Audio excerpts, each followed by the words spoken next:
तो दोस्तों, हम लोग लास्ट क्लास में हिस्ट्री के एंसेंट हिस्ट्री में हम लोग एंसेंट इंडियन हिस्ट्री में हम लोग वेद देख रहे थे। और वेद में हम लोगों ने 4 वेदों का चर्चा कर रहे थे। इसमें हम लोगों ने ऋग्वेद, सामवेद, यजुर्वेद का चर्चा कर लिया था। ठीक है, अगर आप लोगों ने नहीं देखा है वीडियोस तो वीडियोस जा कर के देख लीजिएगा। उसके बाद अब हम लोग आगे शुरू करते हैं। हमारा चौथा वेद बचा हुआ था अथर्ववेद के बारे में जानना। तो अथर्ववेद के बारे में हम लोग को बचा हुआ था जानना। 3 वेद का चर्चा हम लोग पिछले वीडियो तक कर चुके थे। तो अथर्ववेद की रचना सबसे अंत में हुई थी। वाजिब है कि पहले ऋग्वेद का रचना हुआ था, फिर सामवेद का हुआ था, फिर यजुर्वेद का हुआ था, उसके बाद हुआ था अथर्ववेद का। तो अथर्ववेद की रचना सबसे लास्ट में हुई थी और यह रचना हुई थी उत्तर वैदिक काल में। यह रचना हुई थी उत्तर वैदिक काल में। अब आपको यहाँ पे एक पॉइंट गौर करना है कि वैदिक काल को 2 भागों में बांटा गया है। पहले तो वैदिक काल होता क्या है, तो वैदिक काल का जो टाइम ड्यूरेशन बतलाया गया है वह 1500 BC से लेकर के 600 BC तक, मतलब ईसा मसीह के जन्म से 1500 साल पहले से लेकर के ईसा मसीह के जन्म से 600 साल पहले तक के काल को बतलाया गया है वैदिक काल। और वैदिक काल को 2 भाग में बांटा गया है, ऋग वैदिक काल और उत्तर वैदिक काल। जिसमें ऋग वैदिक काल का जो टाइम है वह 1500 BC से 1000 BC। अब आपको यह BC का मतलब समझ में आ जाना चाहिए। ठीक है, इसको मैं बार बार ये नहीं बताऊंगा कि ईसा मसीह के जन्म से पहले से उतना से लेकर उतना तक, इसलिए अब आपको डायरेक्ट समझ में यहाँ तक ये सब चीज़ें आ जानी चाहिए। तो वैदिक काल को 2 पार्ट में बांटा गया है, ऋग वैदिक काल और उत्तर वैदिक काल। ऋग वैदिक काल का जो काल बतलाया गया है वह 1500 BC से लेकर के 1000 BC बतलाया गया है। और उत्तर वैदिक काल का जो काल बतलाया गया है वह 1000 BC से लेकर के 600 BC बतलाया गया है। जिसमें हम ऋग वैदिक काल को बोलते हैं, मतलब वैदिक काल को 2 पार्ट में बांटा गया, ऋग वैदिक काल और उत्तर वैदिक काल। तो जिसमें ऋग वैदिक काल को हम पूर्व वैदिक काल बोलते हैं और उत्तर वैदिक काल को ही हम लोग क्या बोलते हैं, अथर्ववेद। इसी में इसका रचना किया गया था, मतलब उत्तर वैदिक काल में। तो यहाँ पे आप लोगों ने देखा कि इसकी रचना सबसे अंत में हुई थी और यह उत्तर वैदिक काल में हुई थी। और इसमें जादू टोना, भूत प्रेत, ब्रह्म ज्ञान का चर्चा है। इसमें जादू टोना, भूत प्रेत, ब्रह्म ज्ञान, आयुर्वेद मतलब चिकित्सक की चर्चा है। ठीक है, इसमें वशीकरण, विवाह, प्रेम, प्रायश्चित, आशीर्वाद, अनुसंधान मतलब खोज की भी चर्चा इसी अथर्ववेद में की गई थी। इसी वेद में राजा परीक्षित की चर्चा है। आपसे यहाँ पे क्वेश्चन बन जाता है कि राजा परीक्षित की चर्चा किस वेद में की गई है, तो अथर्ववेद में राजा परीक्षित की चर्चा की गई है।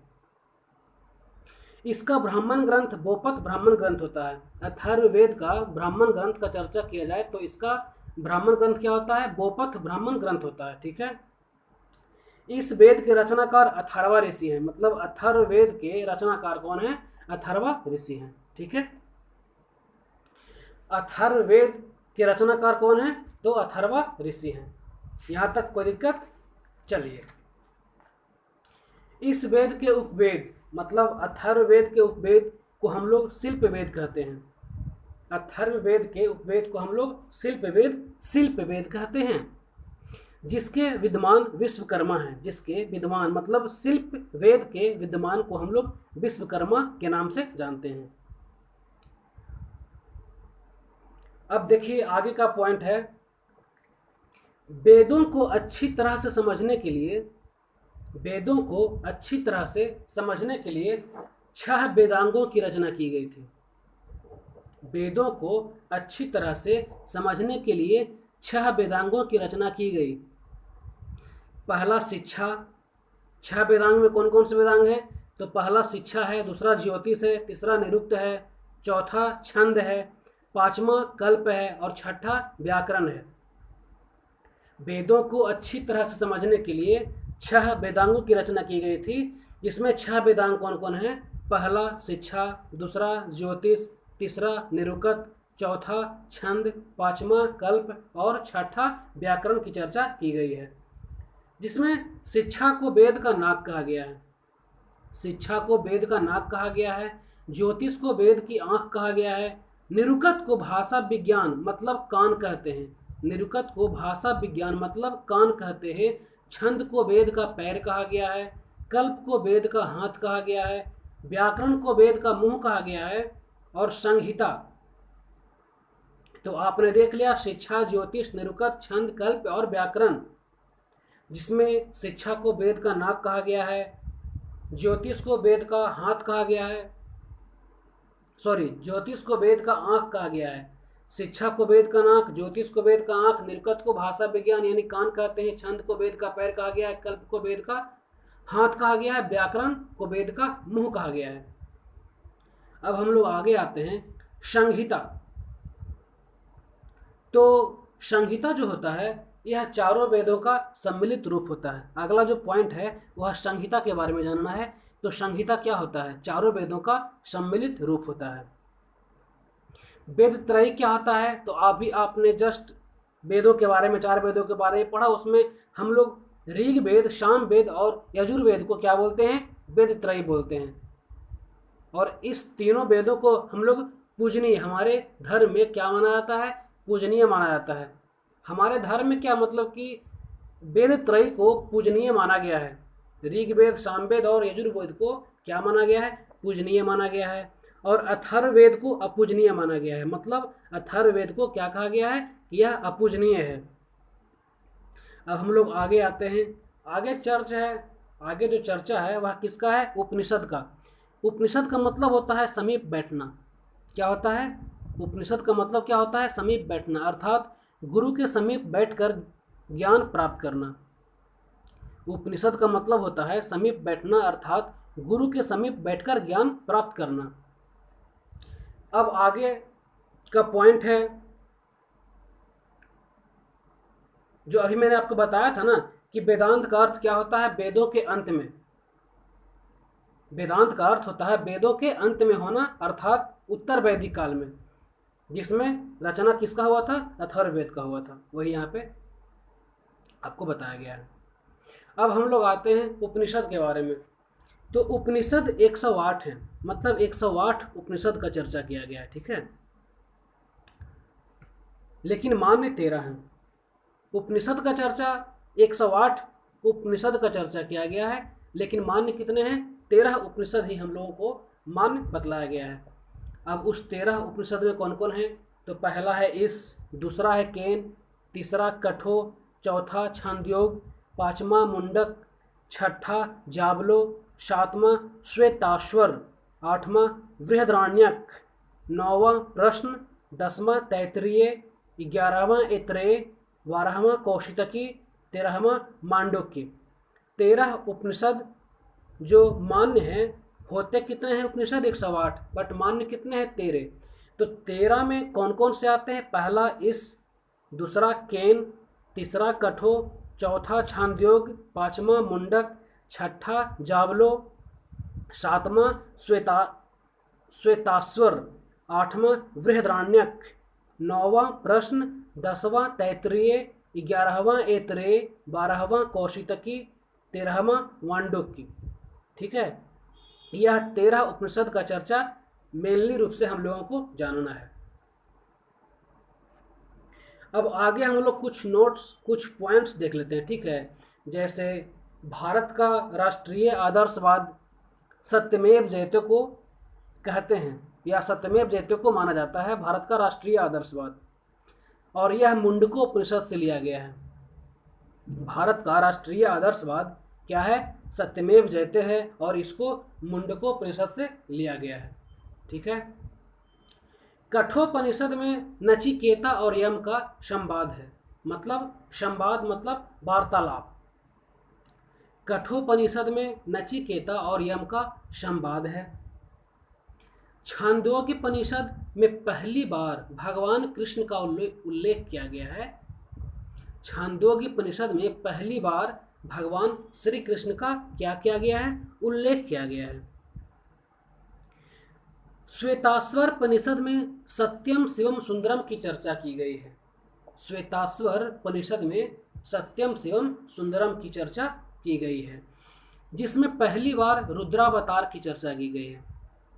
श्वेताश्वर उपनिषद में सत्यम शिवम सुंदरम की चर्चा की गई है, जिसमें पहली बार रुद्रावतार की चर्चा की गई है। जावलोपनिषद में चारों आश्रम के व्यवस्था की चर्चा की गई है। अब देखिए आ गया हमारा आश्रम। जावलोपनिषद में चारों आश्रम के व्यवस्था की चर्चा की गई है, जिसमें कि 0 से 25 वर्ष तक के लेकर के हम लोग ब्रह्मचर्य आश्रम में इसको रखा गया है। 25 से 50 वर्ष वाले को गृहस्थ आश्रम में रखा गया है। 50 से 75 वर्ष वाले लोगों को वानप्रस्थ आश्रम में रखा गया है और 75 से 100 वर्ष वाले लोगों को सन्यासी आश्रम में रखा गया है। ठीक है, हम लोग आगे बढ़ते हैं। पुराण, अब हम लोग कुछ बातें जानेंगे पुराण के बारे में। तो पुराण क्या होता है? पुराण का अर्थ होता है भारतीय ऐतिहासिक कथाओं का सबसे अच्छा क्रमबद्ध विवरण जहाँ मिलता है वो क्या है? पुराण ही है। मतलब भारतीय ऐतिहासिक कथाओं का सबसे अच्छा क्रमबद्ध विवरण जहाँ प्राप्त होता है वो क्या है? पुराण। मतलब पुराणों में ही भारतीय ऐतिहासिक कथाओं का सबसे अच्छा क्रमबद्ध विवरण प्राप्त होता है। पुराण के रचयिता लोमहर्ष ऋषि हैं। पुराण के रचयिता लोमहर्ष ऋषि हैं, उनके पुत्र उग्रश्रवा ने की है। पुराण के रचयिता लोमहर्ष ऋषि एवं उनके पुत्र, मतलब दोनों ने मिलकर के पुराण की रचना की है। कौन कौन? तो पुराण की रचना लोमहर्ष ऋषि और उनके पुत्र उग्रश्रवा ने मिलकर की है। पुराणों की संख्या 18 बतलाई गई है। सबसे प्राचीन पुराण मत्स्य मछली पुराण को बतलाया गया है। सबसे प्राचीन पुराण मत्स्य मतलब मछली पुराण को बतलाया गया है। इसके काल में मत्स्य मछली को बतलाया गया है। यह आंध्र सातवाहन के काल में हुआ था। इस चीज को ध्यान रखिएगा कि पुराणों की संख्या 18 है। सबसे प्राचीन पुराण मत्स्य पुराण है और यह आंध्र सातवाहन के काल में हुआ था। मत्स्य पुराण जो है आंध्र सातवाहन के काल में हुआ था। इसके काल में पहली बार लेड मतलब सीसा का प्रचलन, अब यह इंपॉर्टेंट फैक्ट्स ये सब चीजें कि सातवाहन के काल में ही पहली बार सीसा का प्रचलन हुआ था, तथा भूमि अनुदान की जो प्रचलन है वह भी सबसे पहले सातवाहन के काल में ही हुआ था, शुरू हुआ था। अब एक चीज यहाँ पे ध्यान रखना है कि भूमिहार जाति, हम लोग भूमिहार अक्सर हाँ देखा करते हैं गांव घर में, वह एक जाति के रूप में आजकल मतलब देखा जाता है। तो भूमिहार जाति की उत्पत्ति भी आंध्र सातवाहन काल से ही बतलाई गई है। भूमिहार जाति की उत्पत्ति आंध्र सातवाहन काल से बतलाई गई है। विष्णु पुराण यह मौर्य काल से संबंधित है। नारद पुराण यह गुप्त काल से संबंधित है। वायु पुराण यह भी गुप्त काल से ही संबंधित है। आगे हम लोग स्मृति ग्रंथ की चर्चा करेंगे। देखिए पुराण के बारे में पढ़े 18, उसमें हम लोग कुछ पुराण के बारे में जानेंगे। मत्स्य पुराण तो देख लिए, उसके आगे विष्णु पुराण यह मौर्य काल से संबंधित है। नारद पुराण यह गुप्त काल से संबंधित है और वायु पुराण यह भी गुप्त काल से ही संबंधित है। आगे हम लोग देखते हैं स्मृति ग्रंथ। स्मृति ग्रंथ को हिंदू धर्म का कानूनी ग्रंथ के रूप में माना जाता है या जाना जाता है। स्मृति ग्रंथ को हिंदू धर्म के कानूनी ग्रंथ के रूप में माना जाता है या जाना जाता है। यह पद्य कविता में रचित है। मतलब स्मृति ग्रंथ को हम लोग कविता में पाते हैं, मतलब कविता में उसको रचना किया गया है। लेकिन अपवाद स्वरूप विष्णु स्मृति ग्रंथ जो गुप्त काल से संबंधित है वह भी कहानी में लिखा गया है। मतलब कहा जा रहा है कि जो स्मृति ग्रंथ है वह कविता में लिखा गया है, लेकिन जो विष्णु स्मृति ग्रंथ है जो कि गुप्त काल से संबंधित है वह कहानी में लिखा गया है। जो विष्णु स्मृति ग्रंथ है गुप्त काल से संबंधित, उसको कहानी में लिखे हैं, और स्मृति ग्रंथ को हम लोग कविता में पाते हैं। सबसे प्राचीन स्मृति मनु स्मृति को माना गया है। सबसे प्राचीन स्मृति मनु स्मृति को माना गया है, जो कि शुंग काल में बना है। मनु स्मृति का निर्माण कब हुआ था? शुंग काल में इसका निर्माण हुआ था। सबसे प्राचीन स्मृति मनु स्मृति है और यह शुंग काल में बना है। भारत के प्राचीन विधि निर्माता मनु को ही मानते हैं। भारत के प्राचीन विधि निर्माता मनु को ही मानते हैं। नारद स्मृति की रचना गुप्त काल में हुई थी। नारद स्मृति की रचना गुप्त काल में हुई थी, जैसा कि आपको मैंने ऊपर में पहले ही बता दिया था। अब हम लोग महाकाव्य का चर्चा करते हैं। तो वैदिक साहित्य के बाद भारतीय साहित्य में दो महाकाव्य का चर्चा किया गया है। वह दोनों महाकाव्य कौन कौन हैं? तो पहला रामायण है, दूसरा महाभारत है। तो वैदिक साहित्य के बाद भारतीय साहित्य में दो महाकाव्य का चर्चा किया गया है, पहला रामायण, दूसरा महाभारत। अब थोड़ा महाभारत के बारे में हम लोग जानते हैं। महाभारत के बारे में क्या जानते हैं? इसकी रचना 400 BC माना जाता है।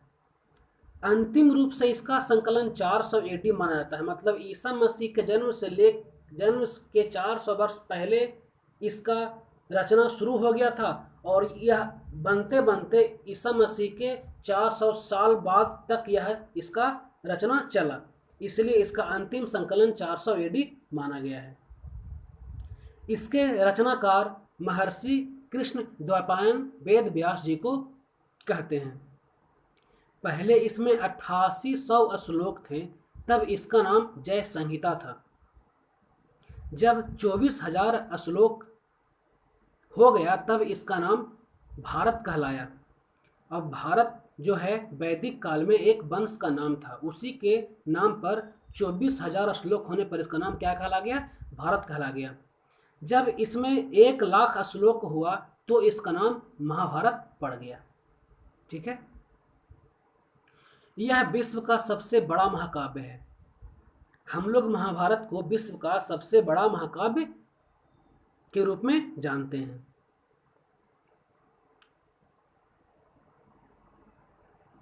यह महाकाव्य 18 पर्व अर्थात खंड में बांटा गया है। मतलब महाभारत को 18 पर्व अर्थात खंड में बांटा गया है। इसमें मूल रूप से कौरवों तथा पांडवों के बीच युद्ध का चर्चा को दिखलाया गया है। सबसे महत्वपूर्ण पर्व बड़ा, मतलब सबसे महत्वपूर्ण पर्व जो है बड़ा पर्व कहा जाता है, जो कि भीष्म पर्व है। इसके माता भीष्म के माता गंगा तथा पिता शांतनु थे। भीष्म को बचपन में देवव्रत भी कहा जाता है। भीष्म को बचपन में देवव्रत भी कहा जाता था। सबसे छोटा पर्व द्रौपदी पर्व है, इसी को पंचाली भी कहते हैं। सबसे छोटा पर्व द्रौपदी पर्व है और इसी को हम लोग पंचाली भी कहते हैं। भीष्म पर्व में गीता की चर्चा है। भीष्म पर्व में ही गीता की चर्चा है, जिसमें पहली बार अवतारवाद का उल्लेख मिलता है। भीष्म पर्व में गीता का चर्चा है, जिसमें पहली बार अवतारवाद का उल्लेख मिलता है। तो ठीक है, आज तक के लिए इतना ही। बाकी नेक्स्ट वीडियो से आज के लिए आपको यहीं तक। बाकी नेक्स्ट वीडियो में हम लोग क्या देखेंगे? रामायण के बारे में देखेंगे। तो आप लोग से निवेदन है, रिक्वेस्ट है कि आप लोग मेरे चैनल्स को सब्सक्राइब करें। अब इसमें कहने वाली बात तो है नहीं, क्योंकि यह मेरा पेशा हो गया है। ये हम हमेशा जब तक पढ़ाई से जुड़े रहेंगे, जब तक मेरे अंदर सांसें रहेंगी, तब तक हम YouTube के माध्यम से आप लोगों को शिक्षा जो मेरे अंदर है वह आप लोगों को हम देते रहेंगे। तो अब आप लोगों का कर्तव्य बनता है कि सब्सक्राइब कर लें चैनल को, मेरे वीडियोज़ को कंसिस्टेंसी के साथ लगातार देखते रहें, और ज्ञान जो भी मिल रहा है उसको ये मत समझें कि सामने वाला अभी मतलब सामने वाला के बारे में नहीं सोचना है, बस सोचना ये है कि हमको ज्ञान उससे मिल रहा है और वह ज्ञान मेरे लायक है कि नहीं है। अगर ज्ञान आपके लायक है तो आपको उससे ज्ञान लेने में कोई दिक्कत नहीं होना चाहिए। इसलिए चैनल को सब्सक्राइब कीजिए और हमारा वीडियो हमेशा देखते रहिए। आप भी देखिए और अपने गांव के आसपास जो भी बच्चे पढ़ने लिखने वाले हैं सारे को प्रेरित कीजिए वीडियो को देखने के लिए और सब्सक्राइब समूह से करवाइए। चलिए ठीक है।